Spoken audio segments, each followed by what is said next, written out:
Kesempatan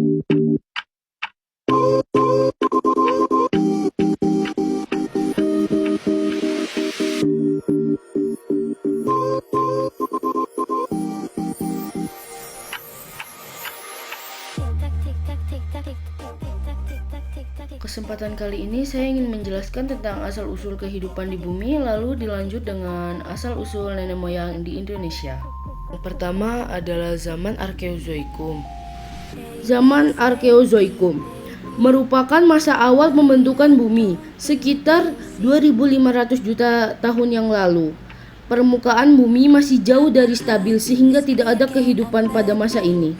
Udara di bumi sangat panas sehingga tidak memungkinkan adanya kehidupan yang kompleks. Organisme pertama yang ditemukan yaitu berasal dari spesies Cyanobacteria atau cyanobacteria. Bakteri jenis ini menggunakan metana, amonia, dan sulfat untuk berfotosintesis menghasilkan oksigen. Penumpukan oksigen oleh bakteri ini memakan waktu yang sangat lama sebelum nantinya diperlukan untuk keberlangsungan organisme selanjutnya. Berikut adalah ciri dari zaman Arkeozoikum.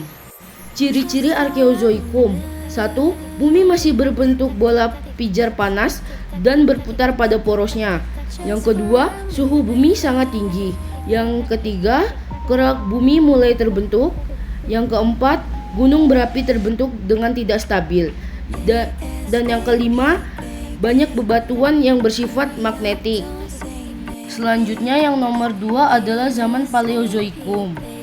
Zaman Paleozoikum merupakan sebuah periode geologis sekitar 541 hingga 252 juta tahun yang lalu, menjadi bagian dari 3 era utama dalam sejarah geologi.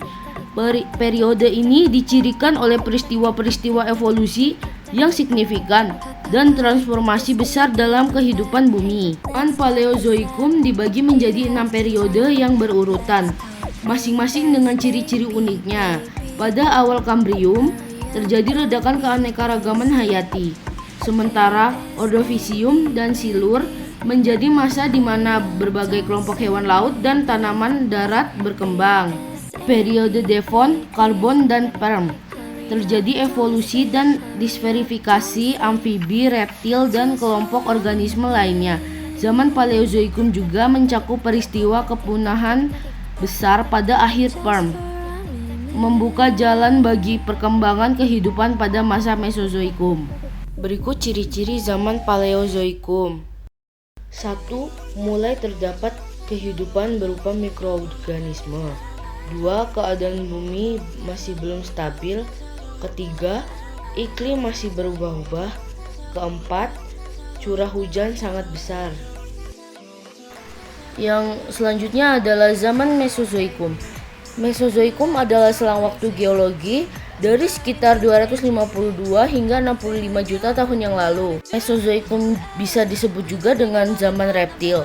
Hal ini dikarenakan periode ini didominasi oleh reptil seperti Iguanodon, Megalosaurus, Plesiosaurus, serta yang sekarang disebut dengan Pseudosuchia. Mesozoikum artinya adalah kehidupan tengah, yang berasal dari bahasa Yunani awalan meso untuk antara dan zoon yang berarti hewan atau makhluk hidup. Berikutnya adalah ciri-ciri dari zaman Mesozoikum. Yang pertama adalah iklim sudah lebih bersahabat dan hujan mulai mereda. Yang kedua, beberapa hewan amfibi menjadi besar. Yang ketiga, jenis reptil pada zaman Mesozoikum sudah mulai hidup, contohnya seperti dinosaurus, brontosaurus, dan tyrannosaurus. Lanjut, yang keempat, zaman Mesozoikum berlangsung pada 65 hingga 252 juta tahun. Yang kelima, zaman Mesozoikum adalah zaman kehidupan pertengahan, diakhiri dengan kepunahan dinosaurus. Pembahasan terakhir dari materi asal-usul kehidupan di bumi ini adalah zaman Neozoikum. Zaman Neozoikum adalah zaman yang berlangsung sekitar 60 juta tahun yang lalu. Neozoikum diambil dari kata dalam bahasa Yunani yaitu kainos, artinya baru, dan zoe artinya kehidupan. Neozoikum menandakan lahirnya kehidupan baru dan berakhirnya 3 masa klasik yaitu Arkeozoikum, Paleozoikum, dan Mesozoikum. Berikutnya adalah ciri-ciri dari zaman Neozoikum. Yang pertama, munculnya hewan mamalia seperti kera dan monyet. Yang kedua, hewan reptil besar seperti dinosaurus punah.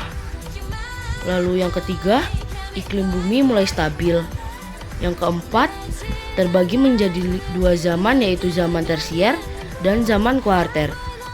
Yang kelima, mencairnya sebagian besar es di kutub utara. Dan yang keenam, tergenangnya tanah rendah dan berubah menjadi laut.